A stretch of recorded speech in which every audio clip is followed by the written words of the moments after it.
Welcome, ladies and gentlemen, to another edition of the DFS Report. Happy Friday. It is Friday, January 31st. We've almost reached February already. Kind of hard to believe. We've got a 4-game slate on our hands to close out the week.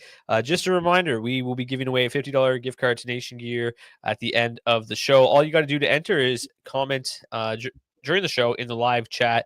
You're automatically entered for the draw, which we will do at the end of the show. So $50 gift card to nationgear.ca. You can pick up some DFO swag. Before we get into today's slate, couple things. I had a massive night last night. I was pretty impressed. I had, I think, 164 points. I had a really nice looking lineup, had a good night, but not as good as one of our fellow listeners, Connor, who we talked about earlier in the week, who nearly won 100K on Tuesday, ended up finishing with 30K, popped off yet again for 10K last night. He is a avid show viewer and reached out to us again today to let us know that he popped off yet again. So congratulations to Connor for the second time this week on 10K. So 40K at least so far this week. He had McDavid and Bouchard. He had a mini stack of Stevenson, Bjorkstrand. He had a Matt Coronado one-off, which probably was a little bit tilting when his hat trick got taken away. Oh, I guess you can't really see the whole thing here. There you go. Evan Bouchard, Mackenzie Weegar, Zetterlund, Will Smith, and Sorokin. Pretty good stuff. I wish I would enter that contest because I would have won 10K last night because I had a really good night, but onward we go. We're going to win big dollars this evening. So let's get right into tonight's 4-game slate. We've got Ukko-Pekka Luukkonen projected to get the start for the Buffalo Sabres. The Nashville Predators are expected to go with Justice at noon this evening. UC Saros is under the weather. Not too long ago, the Predators did recall a goalie from the AHL, suggesting that Saros will not be available tonight, and Noonan will end up getting the start. It'll be Jake Ottinger versus Thatcher Demko in Dallas. Mackenzie Blackwood starts for the Avs. He's expected to be countered by Joel Hofer for the St. Louis Blues. And then the Utah Hockey Club will roll with Karel Vejmelka tonight, expecting to see Daniil Tarasov for the Columbus Blue Jackets second half of a back-to-back for them. Zach, welcome in. We had a little bit of robot Zach issues yesterday, but you at least seem like you're going to be good today. You're streaming live from your phone, so hopefully things go a little bit better today. That is right. I am hoping that today goes better than yesterday's show. Yeah, I think it's going to be better today. I'm hoping so. Hopefully we got these internet issues sorted out here today. And if not, then I'm going to be making some phone calls this weekend. That robot voice gives me real unsettling feelings. I just feel like the show is heading to the wrong direction as soon as I hear that. Let's get into tonight's action. We've got the Buffalo Sabres hosting the Nashville Predators. The Predators are minus 124 road favorites. Saw a lot of steam on the Predators early this morning, a lot of money coming in on them. It moved back a little bit with the announcement of Justice and Noonan expected to get the start for the Preds, but still pretty sizable road favorites tonight. And we know this is a team that has struggled for the most part on the road, the third worst points percentage on the road so far this season. So kind of an interesting line movement there. In terms of the matchup, it's expected to be the highest event game of the night. You can see why the Predators look pretty good on paper here. The matchups are outstanding. One thing that we are a little bit uncertain of is that Luke Evangelista was just activated from injured reserve, expected to make his return to the lineup tonight.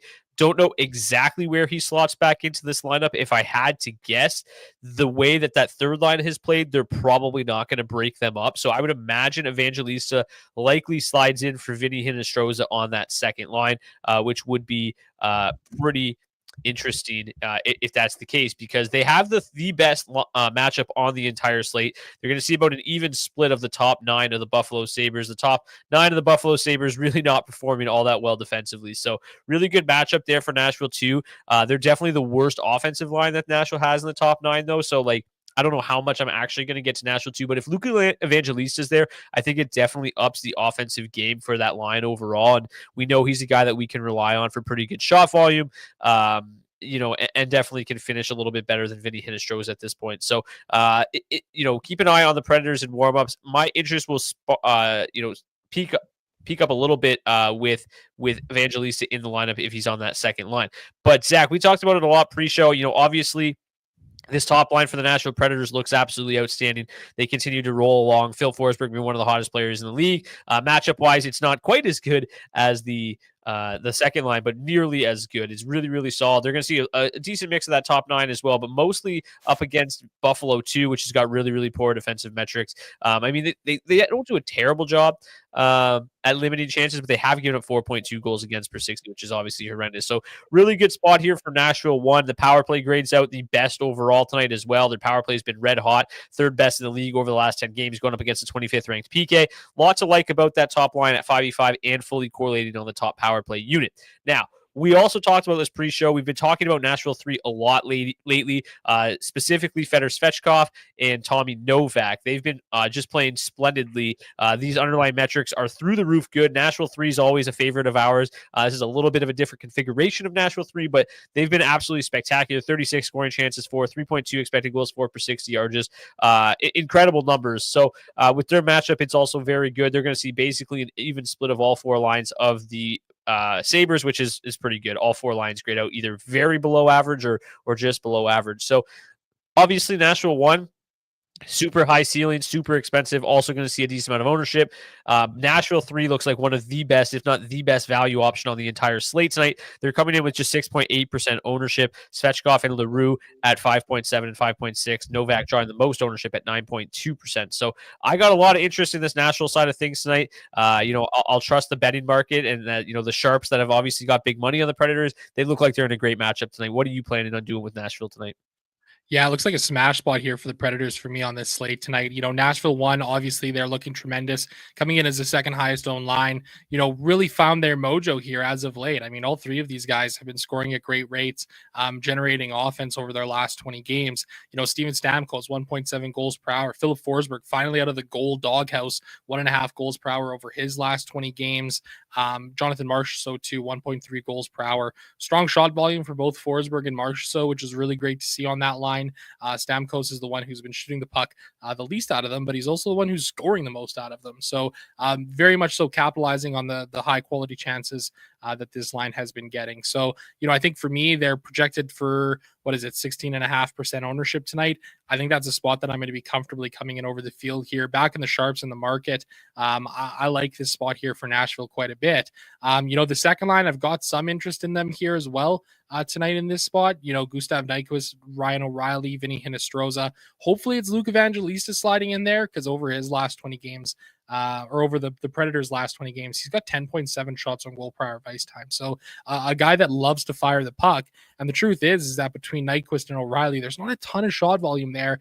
O'Reilly's, decent enough at 7.9 shots on goal per hour there, but Nyquist just 4.8. So I think that would be a real boost to that line if Evangelista did slide into that spot tonight. But, you mentioned Nashville 3, man. And this looks like an absolute smash spot for them here tonight on this slate. I think they might be one of my favorite lines on the slate to target, projecting for 6.8% ownership as a whole. I'm going to be over the field on these guys as a full stack tonight and as some mini stacks too.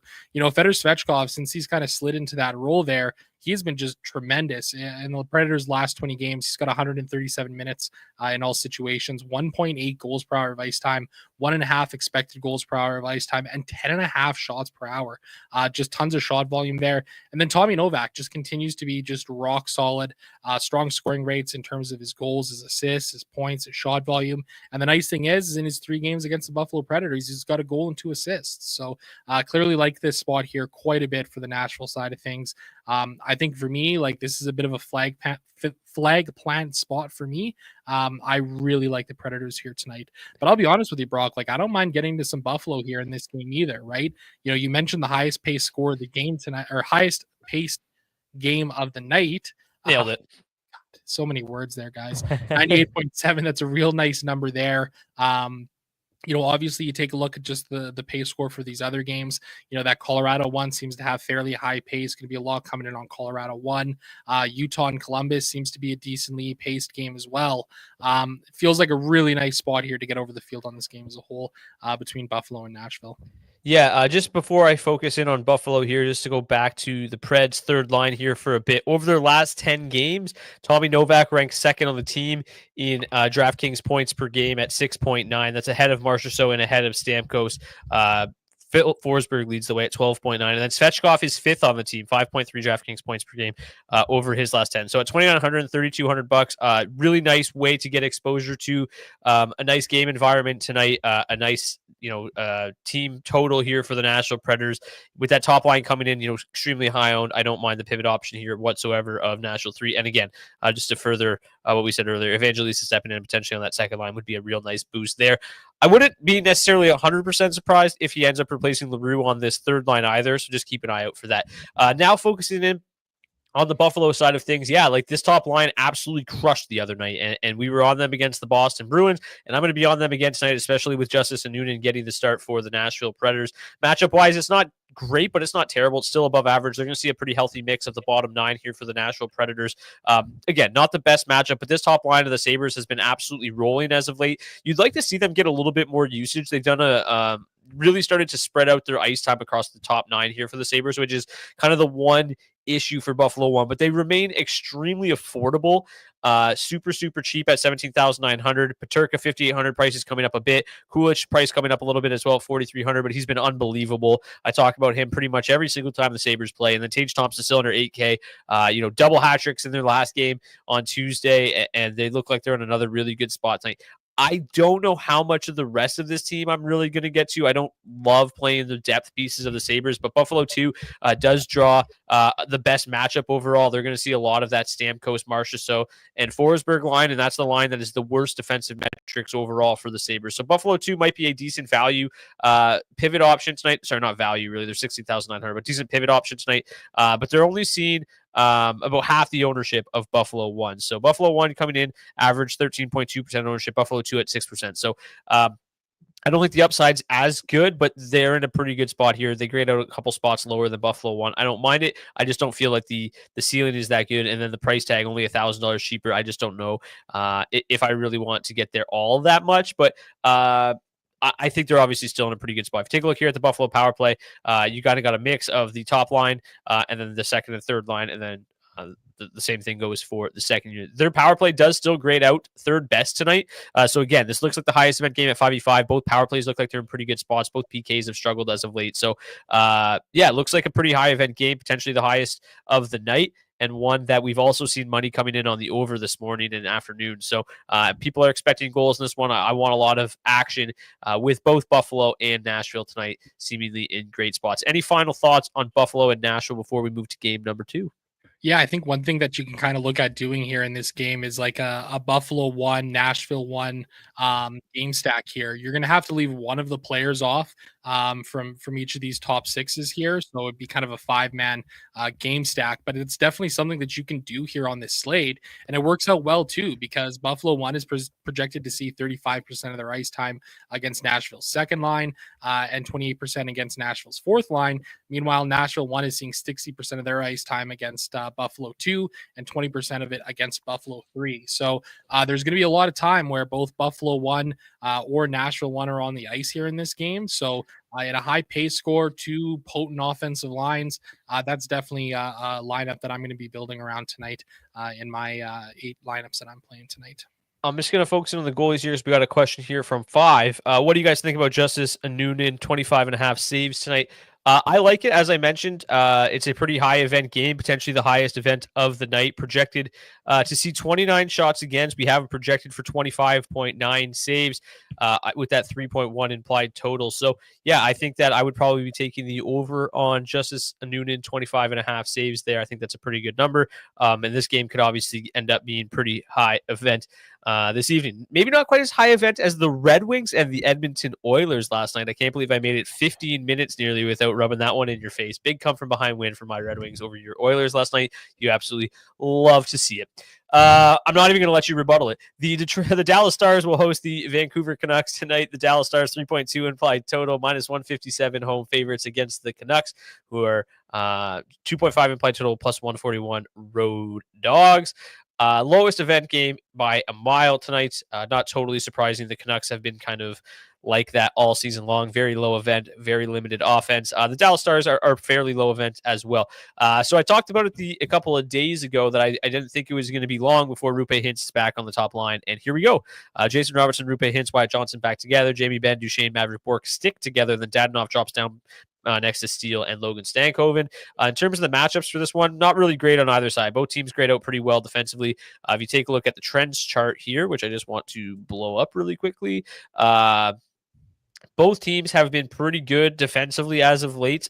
Some of the better defensive metrics on the slate, not amazing, but pretty good. Both penalty kills have been pretty good as well. So definitely one of the lower scoring games. Obviously, the Vancouver Canucks just don't generate much offense whatsoever. So it's probably going to be another one of those nights where I'm not playing any Vancouver whatsoever. If they go off, so be it. But I've been pretty comfortable fading the Canucks without any hesitation as of late, and I'm not going to start going against that tonight. The Dallas Stars power play has been quite good as of late, though. They do grade out as the second best power play overall tonight, 12th best power play over the last 10, up against the 17th ranked PK. They're also projected for 3 power plays tonight, which is tied for the most of the night. So yeah, you've got that top line now fully correlated on the top power play unit as well. You've got Johnson, Hintz, and Robertson together on that top unit with Thomas Harley. He's going to be one of the highest owned and best value defensemen of the night tonight, obviously with Miro Heiskanen out of the lineup for the foreseeable future. Harley's going to play massive minutes, moves up to that top power play unit. Hintz, Robertson, Johnson, Harley as a stack looks absolutely gorgeous tonight. I'm definitely going to have a lot of exposure to Dallas tonight, but they don't grade out particularly well because of how solid the Canucks have been defensively. But I'm still going to get there.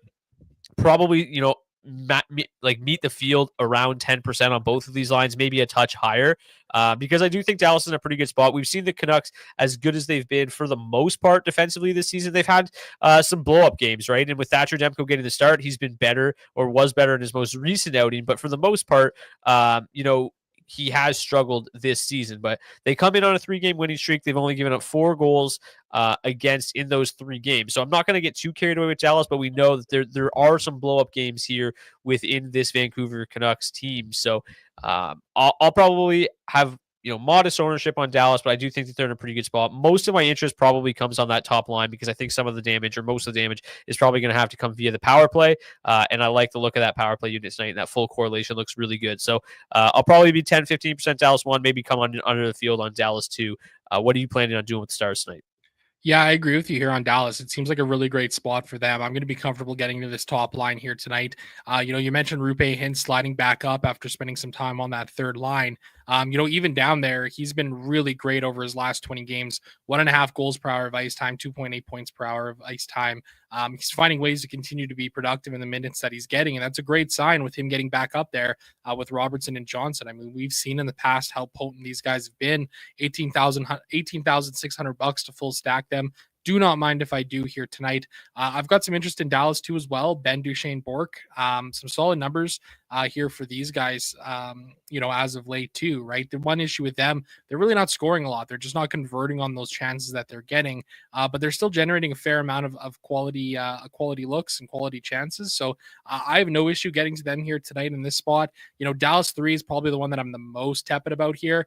I don't really see any reason to get down there dumpster diving with these guys.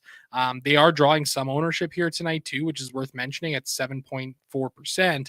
But for me, I think I would rather just play a cheaper Nashville 3 line and go there tonight in terms of that ownership. The Vancouver side of things, it's kind of the status quo for me with Vancouver too, right? Just an absolute tire fire over there. No real desire to play any of these guys in terms of full stacks. That being said, I think there's some okay one-off options. I think, for me, if I'm one-offing anybody, it's probably going to be Brock Besser or Connor Garland. Besser 1.4 goals per hour over his last 20. That's far and away the most of any Canucks player.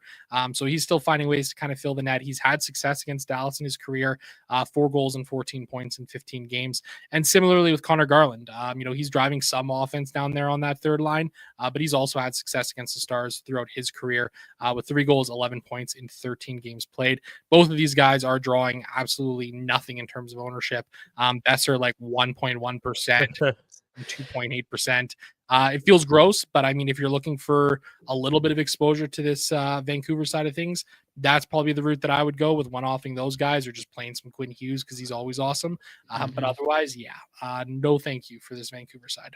Yeah, I mean, like if you're playing any Vancouver at all, it feels like it has to be Quinn Hughes is got to be included in some capacity. Like if they're going to score goals and they're going to win games, it seems like he has to be involved right now. He's just doing absolutely everything for them. So yeah, like I don't mind maybe some mini stacks with Quinn Hughes, but like every single Canuck play that I have tonight is got to include him in my opinion. But yeah, just no ownership coming in whatsoever on this team tonight. Okay, let's get to game number 3. Before we do though, Javier made me laugh here. I can't remember which line I was talking about, but I called them super cheap at 17,900. Super cheap at 17,900 sounds like my wife trying to justify her purchases. I think we all feel that in some capacity at one point or another. But yeah, I didn't mean super cheap. Just cheaper than they probably should be, I think is probably a fair way to say that. But yeah, super cheap. He said super cheap is probably a bit too far, which I will agree. I misspoke a touch there, so my apologies. Okay, just a reminder before we get to game number 3, if you want to participate or in tonight's draw to potentially win a $50 gift card to nationgear.ca, and pick up some DFO swag, all you got to do is drop a comment in the live chat, and we will make sure that you are entered to win in the live draw at the end of the show. Let's get to the Colorado Avalanche and the St. Louis Blues. The Colorado Avalanche 3.4 implied total minus 177 home faves. We are going to see them shift the lineup around a little bit tonight. Martin Necas will remain with Nathan MacKinnon. But Arturi Lehkonen expected to slide up there next to them, with Jonathan Drouin dropping down next to Middlestad and Juuso Parssinen. This Netchas McKinnon duo has been something else. It's not, again, it's only been a handful of games, but the limited sample that we do have, because they've played so much, really isn't all that limited in, again, I think it's about 55 minutes. I just want to pull it up really quickly here, if you don't mind giving me a second.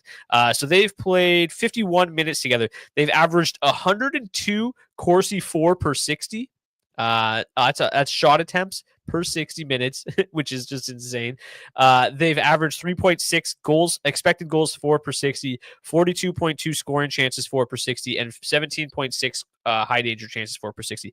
They've been absolutely dynamite since the trade. And then tonight they draw a pretty nice matchup here, going up against most likely that Robert Thomas line for at least 50% of the night, then a mix of the second and third lines for the remaining 50% of the night. That Thomas line, they've done a decent job actually limiting goals against, but for the most part, not great defensive metrics against a Colorado line that is just as dark blue as you can be. Just very, very good offense numbers across the board. Arturi Lehkonen coming in at just $5,200 helps keep that price tag down. Martin Necas still too cheap at $7K for as much as he's playing right now. Really, really like Colorado won tonight. I think that's pretty obvious, and I am quite surprised at the ownership. Coming in at 15.4% is the third highest on the slate. Arturi Lehkonen helping keep that ownership down a little bit at 6.5%. I wouldn't be shocked if that's much higher come puck drop. But Nathan MacKinnon coming at 23.9%. This is a team that a line, that I'm pretty comfortable getting over the field on, because I don't think that there's a whole lot of reason to play anybody else from this Avalanche team. I don't really think I've played much Casey Middlestad, that line, at all this season. They just don't generate enough whatsoever. They've gotten lucky and fortunate to convert on a lot of their chances, but just not generating enough. And I pointed this out on Twitter today, just kind of a funny anomaly here. This fourth line has played, I think, 253 5v5 minutes together this season. They have yet to score a goal, which is insane. Like 0 goals in 250 minutes together is almost hard to do. I think they've given up 9 against. I mean, their metrics aren't bad. They're a solid defensive line. Like, I see why they keep them together. Scoring goals isn't really their job, right? But I mean, 255 minutes together without scoring any goals. Like, how frustrating must that be? Just insane. So, yeah, for obvious reasons, really like Colorado won. Not going to probably get to too much of the rest of the Avalanche lineup. What about you, Zach? Well, Colorado 4 does have the second best matchup of the night. And if I'm reading between the lines of what you're saying here, it sounds like they're due to score a couple of goals here. Obviously, don't think I'm going to be stacking around any Colorado 4 here. You called the Matthias Janmark goal. So at this point, if you call a Colorado fourth line goal, then I wouldn't be totally shocked. Hey, you know what? Fair enough. Maybe that's a way to get different. They are due. Yeah, that is as due as they come. Absolutely. Well, Joel Kiviranta, over his last 20 games, 1.2 goals per hour of ice time. Not a whole lot of shot volume there, but, it could be an interesting play if you're looking for a real no chance tonight, right? Okay, I have just a quick question. Of the rest of the lines in the NHL that have played at least 200 minutes, what do you think the second least amount of goals is for a line that's played at least 200 minutes together at 5v5? They've scored 0. What's the second least? I'm going to say 5. 6. Like they're just not even close. They just can't do anything. And it's St. Louis's fourth line. So they meet tonight. But anyways, back to it. What are you going to do? What are you going to do with the Avs tonight outside of Colorado 4? Yeah, besides 150 Colorado 4 lineups, I think I might squeeze in a little bit of Colorado 1 here. Don't know if I like him as much as I do Colorado 4 in this spot, but no, Colorado 1 looks absolutely tremendous, right? And I agree with you. I think this is a good spot here to get over the field. Really interesting ownership coming in on this line as well, because it seems like everybody's just kind of mini stacking McKinnon and Netchess and completely leaving Arturi Lehkonen to the wayside. McKinnon projecting for 23.9% ownership, Netchas 15.8, and Lekkonen's there at just 6.5%. And I can understand why to a certain extent. There's really no shot volume from him. I mean, 6.2 shots on goal per hour isn't much to write home about. But man, all the guy does out there is just score goals. 1.7 goals per hour over his last 20 games. He's on a real shooting heater entirely this season, shooting 27% over his last 20 games, 25% on the season as a whole. I think for me, like I'm going to be comfortable getting over the field on Lehkonen here, specifically at 6.5% is kind of a way to get different while still building around Colorado 1. So that's definitely a route that I'm going to be going here in this spot tonight. I'm not shying away from any of that Lehkonen ownership at all. He's only $5,200 too, which it's not it's an okay salary I think for him. Obviously, he gets to play up there alongside McKinnon and Netchas. You mentioned Netchas since he arrived in the 3 games so far, 4 assists, 7 shots on goal. So, he's finding ways to feed the big guys up there. And I could definitely see that continuing on here tonight. I agree with you with the rest of the lineup here. Like, I don't really have any desire to play any Colorado 2. Definitely not Colorado 3 either, because Colorado 4 just looks like such a better play than them.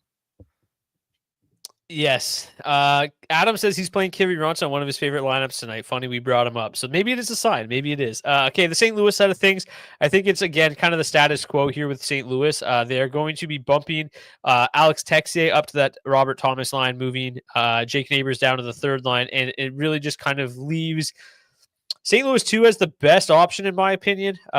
They've just been by far their best line as of late, and I think that that's probably going to continue. I do think they've cooled off pretty considerably. They've been okay still, but not as red hot as they were. They still grade as the third best line in targets tonight, 15,500 to full stack. They're garnering about 8.5% ownership tonight. I have some interest in St. Louis 2 tonight. I just don't know how much I'm going to get there. We see Mackenzie Blackwood cool off a little bit as well, but I just don't know how many goals the Blues actually score tonight. If they get 2 or 3, maybe they all come from this one line. But yeah, I have a hard time plugging the Blues into my lineup tonight. Outside of the Canucks, they're probably my least favorite team on this slate. So I just think that the other every other team besides the Canucks on this slate are just in much better spots than the Blues are tonight. So I probably won't get there, but the second line does still grade out third best. So there is interest there. They've been really, really solid. The matchup is slightly below average. So I'll probably get there a little bit, but the power play doesn't look like it's in the greatest spot either. I just don't have a whole lot of interest. There's not really a whole lot of undisciplined teams go in this game. Both teams, do a really good job staying out of the box. So to me, it's probably just mostly Colorado 1 in this game, and then I love the other 3-4 teams. The Utah Hockey Club, the Blue Jackets, the Predators, the Sabres, and the Stars. I love all them, and I'll probably just play Colorado 1 in this game, to be honest with you. So, what are your thoughts on the St. Louis side of things? Are you in agreement with me, or are you going to try to get to them a little bit more? I think I'm going to get to him a little bit more. I think 8.8% ownership isn't all that bad whatsoever. I think I'm comfortable meeting the field on that tonight. For me, they are still grading out as the third best line to target here overall in the slate. Obviously, it's a bit of a tough matchup here for them. They're going to be seeing 52% of their ice time up against Colorado 2. They're going to see 28% going up against Colorado 1. Colorado 2's defensive metrics are fairly solid, all things considering, but they're also giving up a lot of goals here as of late, 3.7 goals against per hour of ice time. So I can see why there's a little bit of ownership coming in on St. Louis 2 here. They're probably the one that I wouldn't mind targeting the most out of this, but I also don't hate the idea of going with a Thomas Buchnevich mini stack either in this spot here tonight. Obviously the offensive numbers haven't quite been there for them as of late, but where is the number here? I'm just trying to pull it back up. Buchnevich has got 4 goals in 14 games played against Mackenzie Blackwood, shooting 14% against him specifically. So maybe there's something there with Buchnevich Buchnevich. I'm not necessarily sure if I will get there, but I don't hate the idea of going a mini stack route with them tonight either. Let's get to game number 4. We've got the Utah Hockey Club and the Columbus Blue Jackets. The Utah Hockey Club are minus 221 home favorites, 3.6 implied total, the two highest marks of the night.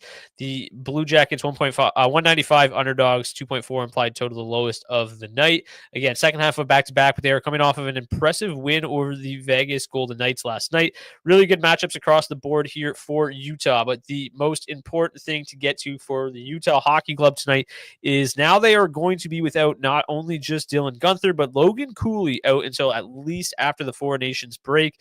So Alex Kerfoot moves up to the top line with Clayton Keller and Nick Schmaltz. Matthias Michelli back in the lineup with Barrett Hayton and Josh Doan. On the top power play unit, it will be Barrett Hayton moving up. So, as unfortunate as the injury to Logan Cooley is, he's been playing very, very well. This really opens up a ton of value within this Utah Hockey Club lineup tonight. So their top line is projected for the highest ownership of the evening. Clayton Keller at 25.3%, Nick Schmaltz at 24.6%, and then Kerfoot drawing nearly 12% ownership. It is worth mentioning Kerfoot is a winger on DraftKings tonight, so these are 3 wingers. It shouldn't impact your builds too much, but just be aware when trying to build around Utah 1 tonight. So they obviously look pretty good. They grade out 6th best overall, highest projected ownership on the slate. Utah 2 has also been really, really solid, with Barrett Hayton moving up to the top power play unit at 9.7% ownership. Super interesting. Josh Doan at 9.2% ownership at 4K has been solid. Roto Grinders hadn't updated their ownership for a couple hours prior to going live, so I imagine Matthias Michelli will be in and around that 9% ownership as well for this second line. So at $11,000, they represent a lot of value in my opinion. The matchup's pretty good, and their underlying metrics have just been really, really stout. And honestly, they could probably be better. They've averaged 3.3 expected goals for per 60 and only scoring 2.6 actual goals for per 60. So this is a line that's generating a lot of quality looks and could probably have some additional success this evening. And obviously the bump that Hayton gets to the top power play unit elevates his game a little bit as well. So, I think Hayton and Kerfoot, easily 2 of my favorite value options on the slate, given this injury to Logan Cooley. I mean, obviously the top line exposure at $2,500. And Kerfoot, I mean, this isn't a guy that's completely foreign to playing on this top line with Clayton Keller and Nick Schmaltz. He's basically done none of it this year. But last year they saw a lot of ice time together. I think it was like 230 minutes together last year, and pretty good offensive numbers, 2.8 goals, expected goals for per 60, 31 scoring chances, nearly 12 high danger. They didn't convert at a super impressive clip, but he's played in this role before, and they've been pretty effective. So I don't, expect there to be a too great of a drop-off from Logan Cooley to Alex Kerfoot tonight. I don't think it's going to negatively impact Schmaltz and Keller in any, major capacity. So I like getting to both these top 6 lines tonight. Interestingly enough, Utah 3's garnering a ton of ownership as well. Specifically, Michael Carcone at 18.5% at just $2,800. We saw this guy get red hot last year. The shot volume's always been pretty solid. McBain and Lawson Krause also drawing ownership. I would much prefer paying up for Utah 2 than I would Utah 3 at a couple $1,000 cheaper and higher ownership. So Utah 2 is one line that I think I'll definitely end up over the field on this evening. And it's still kind of to be determined on how much Utah 1 I'm actually going to get to. How about you, Zach? Yeah, I agree with you here. I think Utah 2 looks like they're in a really nice spot. I think there's a little bit of reason to be concerned with this Utah side as a whole, but it looks like Utah 2 looks like a pretty solid spot. Barrett Hayton over his last 20 games, 1.4 goals per hour, 2.8 points per hour, decent shot volume, 6.9 shots on goal per hour. Those are some fair numbers there. I think Josh Doan at 4K is a pretty interesting play here tonight. He really hasn't been doing a whole lot as of late, but in one game in his career against the Blue Jackets, he had 2 goals and 26 DraftKings points, not including any of the bonuses. So seems like an interesting spot here for Utah 2 for sure. I agree with you that I've got a lot more interest in playing Utah 2 than Utah 3. It's entirely possible that we're both wrong here as a whole, and Utah 3 is the one that kind of pops off. But, just looking at their numbers over their last 20 games, really no offense coming from these 3 guys whatsoever in terms of their individual statistics. So I'm probably going to be comfortable fully fading Utah 3 here in this spot tonight and playing Utah 2 instead. This top line, I've definitely got interest in them. I'm a little more tepid about Alex Kerfoot up there than you are.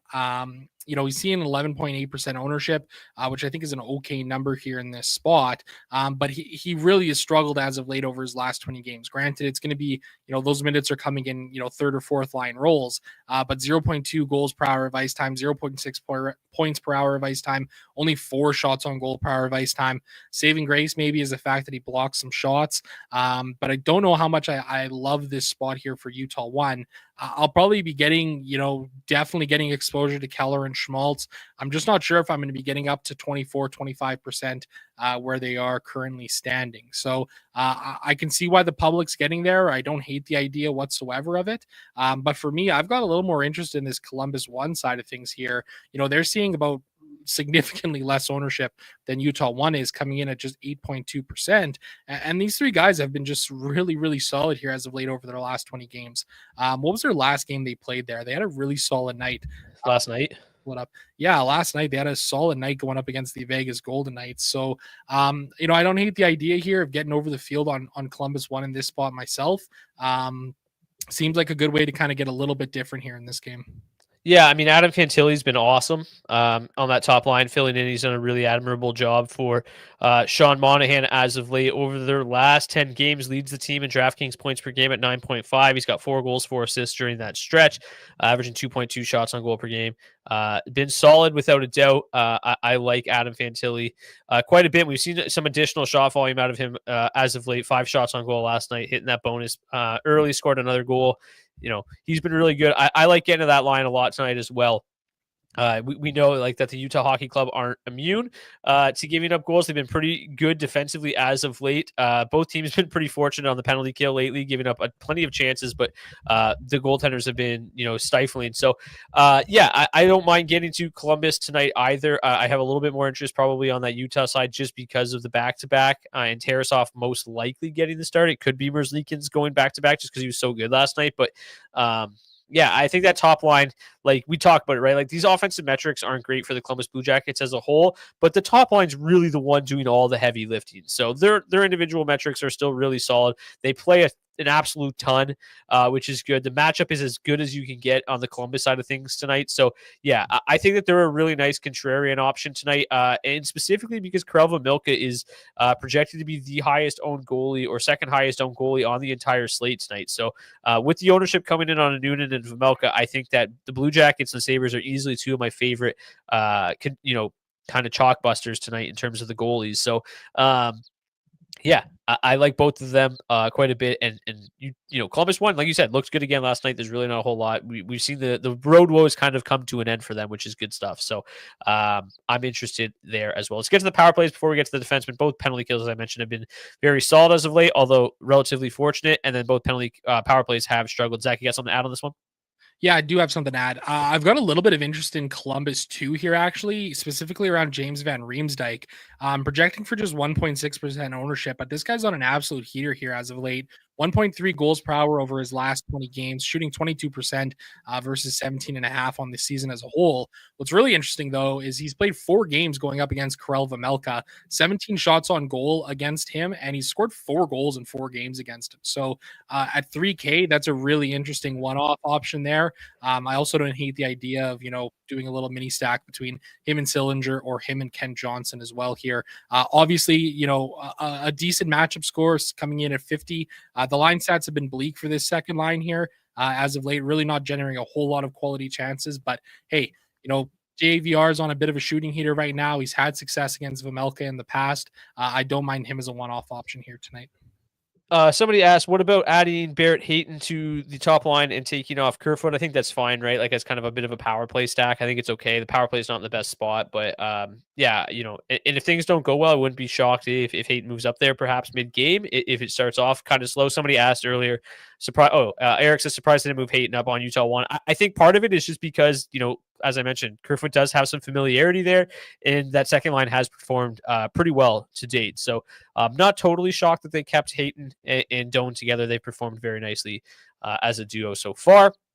Let's get to the defensemen. There's some very obvious value on tonight's slate. Obviously with the injury to Miro Heiskanen, opens up a lot of value on that Dallas Stars side, particularly Thomas Harley, he's going to be great at $4,500, projected for 26 minutes tonight. S. Lindell is going to see additional ice time, but I think one guy that's kind of sneaky interesting is Ilya Lyubushkin. The problem is a lot of his value does come from kind of blocking shots, and the Canucks don't generate a lot. So, I think that maybe tonight might not be the Ilya Lyubushkin smash night, but I do think in the future, while Heiskanen's out, that he's a guy that is going to see additional minutes that could pay off in the future. So Owen Power projects extremely well tonight at $3,300. I don't mind getting there. Brady Shea, $3,700, especially if you're playing like Nashville 3. He fits nicely with them. Nick Blankenberg, always a favorite of mine. Bowen Byram's okay as well. Josh Manson, if you're getting to Colorado and can't pay up for like a Cale Makar.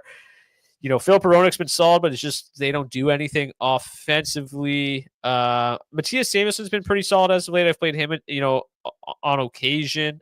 Anybody else that really sticks out to you tonight, Zach? I'll sort by ownership really quickly here. Yeah, I like the idea of playing some Bowen Byram tonight. I mean, if you take a look at the ownership for the Buffalo Sabres defenseman tonight, Rasmus Dahlin coming in at 13%, Owen Power coming in at 12%, just 5% here for Bowen Byram, who's had some success against Nashville in his career, 2 goals, 4 points in 6 games played. I think he's a pretty decent little get different option there here on this slate tonight. Get a little bit of that chalk. Sam Girard coming in, 8.8% ownership. He looks like a fairly solid play here tonight. Looking at some shot block gods for us, Dante Fabro, Ian Cole, 2 guys that are grading out really high in terms of that metric tonight, as well as Esa Lindell at $3,100. He looks like he could be a fairly solid play. As you mentioned, though, a little concerning about the shot volume there. So those are a couple of guys that I'm keeping my eye on here tonight. I also don't mind the idea of playing some Luke Shen at $2,500 if you need a real punt defenseman. He correlates with Nashville 1 and with Nashville 3, really generating pretty solid numbers here as of late over his last 20 games. 5.1 shots on goal per hour, 4.9 blocks. Don't mind him as an option tonight. I think that's got to be the first time Luke Shen's got a mention on the podcast this year or on the show this year. I would assume so. Yeah. But yeah, I mean, he plays a ton, right? Like, let's get to the goalies. Karel Vejmelka does project to be the best goalie on the night, the largest favorite of the night. I don't mind Vejmelka at 8K as the most highest owned goalie on the slate, though. I think it's a little bit trickier, but he's been solid, right? Hasn't been as spectacular as he was kind of in the middle of like December, but he's been solid. But I do think the Blue Jackets still pose a fairly difficult threat to him. So Jake Ottinger, I think obviously is a guy that's probably not going to give up a whole lot tonight, but probably not going to see much in the way of shot volume either. Mackenzie Blackwood, I think, is solid. He's probably one of my favorites tonight. I don't really like the Blues too much tonight. Oh, I just spilled my drink all over the place. That's really good. Justice and Noonan, I like the Sabres tonight, so I probably won't get to a ton of a Noonan, but he has been solid since arriving in Nashville, so that's good news. Demko seems real risky, even though he's only 7K. Joel Hofer, I think, is interesting. We've seen some really strong performances out of him in the past, but difficult matchup, obviously. I think Ukko-Pekka Luukkonen is kind of an interesting little chalk buster tonight as well. We're obviously going to see a fair amount of ownership coming in on the Nashville side of things. And then Daniil Tarasov seems extremely risky if he ends up getting the start. If Merzlikins goes on back-to-back, I wouldn't mind getting there. But obviously back-to-back is not ideal. While I try to clean up this mess here, who do you like tonight? Yeah, I think let's start with who I like the least, and it's probably Vejmelka and Noonan, just because of the ownership numbers that we're seeing on them. Talk about Columbus being a decent pivot option here, specifically Columbus 1. Don't mind some of this Buffalo ownership here as well. I'll probably have Vejmelka and Noonan in the mix here a little bit here tonight. Definitely not going to be getting to them at those ownership percentages, though. I like the idea of paying up here a little bit more for Jake Ottinger and Mackenzie Blackwood. Feels like they're in some spots that are a little bit better, even though they may not see as much shot volume. You mentioned Thatcher Demko at 7K. Like, it goes without saying the struggles that he's had this season since he's returned from injury. Just 4 wins in 13 games played. He's projecting to see the most shot volume of any of the goaltenders on the slate tonight. And he's also had tremendous numbers in his career against the Dallas Stars. Get ready for this one, Brock. 8 games played, 7 wins, a shutout, 2.1 goals against average, and a .932 save percentage. The thing with Demko and the Canucks really as a whole this season, they've been better on the road than they have at home. For Demko on the road, 288 goals against average and an .899 save percentage. It's not great. I realize that, but it's also better than what it's been at home with a 349 goals against average and an .896 save percentage. So, I think, I'm playing 8 lineups here tonight. I don't mind the idea of mixing a little bit of Demko into my ownership here tonight. The public does seem to feel the same way because he is coming in as the fourth highest projected goaltender on the slate tonight in terms of ownership. Also a reason for that to play a little bit of these Dallas Stars here too tonight. So that's probably the way that I'm looking here at this slate. I'm probably paying up a fair amount for Ottinger and Blackwood. Yeah, I agree. I don't mind getting to Demko. I think that's obviously those numbers are extremely interesting. And I do think that, we talked about the Canucks can be good defensively. Like, they are stingy. They've been really stingy as of late, right? I just mentioned they've won 3 straight and they've only given up 4 goals against. Like, it is entirely possible that he has another good game. He is coming off of maybe his best game of the season as well, which is great news for him. So at 7K, yeah, like I think he's a risky option without question. But at 7K, I mean, how risky are we really talking here? We're used to paying like 7K for much worse goalies than who Thatcher Demko is at his peak. So I don't mind it. And, I don't think that the Stars are necessarily immune from stinkers either, right? We've seen them we've been on them in much better spots, and they've had pretty bad games at times. So they're not immune to it. I don't hate Demko whatsoever, and in kind of a get different spot. I guess not totally different, but for a pay down spot. Okay. Mess is cleaned up. We're good to go. We are just such a professional show here. It's incredible stuff. Let's get to some of the meat and potatoes of today's show. If you want to participate in today's hat trick pick challenge, you can do so by commenting your hat trick pick in the comment section of the video on YouTube, not the live chat. So wait for the show to end before dropping your hat trick pick. If your player scores a hat trick, which, I mean, hat tricks have been aplenty across the NHL as of late. If your player scores a hat trick, we'll get you a $25 gift card to Nation Gear. Who knows?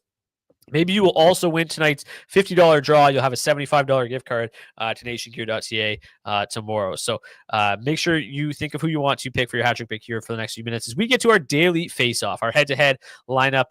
I've got McKinnon, Yuri Kulich, Alex Kerfoot, Martin Etchas, Philip Forsberg, Nick Blankenburg, Owen Power, Mackenzie Blackwood, and Barrett Hayton. So I mentioned I just really like the value that was opened up on Utah with that Logan Cooley injury. Hayton at 4K and Kerfoot at 2,500. They don't correlate, obviously, but it doesn't really matter. They're just so cheap. And then, getting McKinnon, Netchas, and Forsberg are all in the same lineup felt great. Yuri Kulich has been terrific as one of the best value centers at $4,300, paired with Owen Power, who they see a decent amount of 5v5 ice time together. And then obviously my guy, Nick Blankenburg. And yes, I too paid up for goalie with Mackenzie Blackwood. Who do you got tonight? Yeah, I went through about 87 million different renditions of a DFO head-to-head lineup tonight, and I could not figure out one that I really loved. And I also ran out of time because I was kind of trying to fix my internet problems and figure out what the hell was going on with my computer. And I said, okay, it's time to go live. So this is the lineup that you brought. So I got a little bit of a Nashville onslaught here with Tommy Novak and Fedor Svechkov for some Nashville 3. Philip Forsberg one-off and a Nick Blankenburg exposure there too on the blue line.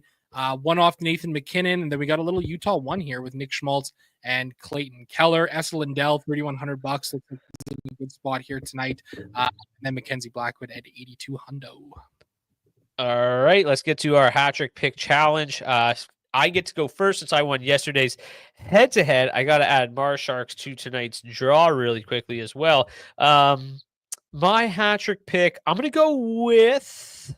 Give me Martin Etchas. I think tonight's the night where he really explodes. He's looked really good on that line. Really like Colorado one tonight. I'm going to go Martin Etchas. Who you got? There it is. Rupe Ahins. I love that. I got quite a bit in my early builds. I am in for that. All right. Let's get to today's draw for a $50 gift card to nationgear.ca. So if you commented during the live chat on today's show, you were entered automatically. Let's get to it. Drum roll, please. If Chap wins again, that would be something. I called him CC. Oh my god! Oh, it would have been insane. Javier Hernandez, congratulations on the $50 gift card to nationgear.ca. Hopefully you can pick up some DFO swag from Nation Gear instead of from the backpack from the back of my buddy's truck. I had somebody reach out today and said, hey, where do I get one of those sweaters? I heard they're awesome. People are stealing them. So yeah, thank you. Or congratulations, to Javier. If you want to reach out to me either on X at Brock_Seguin or at DFO Fantasy, or if you're in the DFO DFS Discord, you can reach me there as well. We'll get you hooked up with that Speaking of DFO DFS Discord, you can join the Discord server by clicking the link in the description of the video on YouTube. Smash the like button while you're there as well. That community is growing every single day. We drop all the kind of late breaking warm up news so you don't have any holes in your lineup or miss a thing. And then also shout out to our friends at rotogrinders.com for providing projected ownership for today's show. Couldn't do it without them. Really appreciate their stuff. And if you want to get $20 off of your NHL premium package, you can do so by clicking the link in the description of the video on YouTube. And take everything you learned in today's show, put it in their optimizer, and build the optimal lineup tonight. That is going to do it for today's edition of the DFO DFS report. Thank you guys so much. It's been a really, really fun week. We had some huge winners this week, some huge viewer winners. I had a really nice week as well, which is great because last week was as bad as it could get. So it was really nice for me to bounce back. Zach, you had a nice night last night as well. Hopefully we can keep it rolling this evening and into the weekend. We'll be back on Monday, and I believe is next week the last week before the break? I do believe it is. Let's take a look. We might as well look. Yeah, it sure is. So, yeah, we've got one more week of shows. Unfortunately, Monday is a one-game slate. We will be live, though. We will break it down. Who plays? The Sens and the Predators. So we will probably talk about Nashville 3 for 45 minutes, followed up by a 14-game slate on Tuesday, a 3-game slate on Wednesday, 9 and 5 to close out the week. And then we get a couple, I think it's 10 days total off, and then we'll be back after the Four Nations break. Thank you guys so much for tuning in. We have over 1,100 live viewers right now. We appreciate all your support, but one thing you can do further is smash that like button, especially if you're watching on YouTube. Really helps us grow the channel, helps us bring you guys this show for free and these charts for free. So thank you guys so much. Have a great weekend. Be safe out there. We'll see you guys back here on Monday.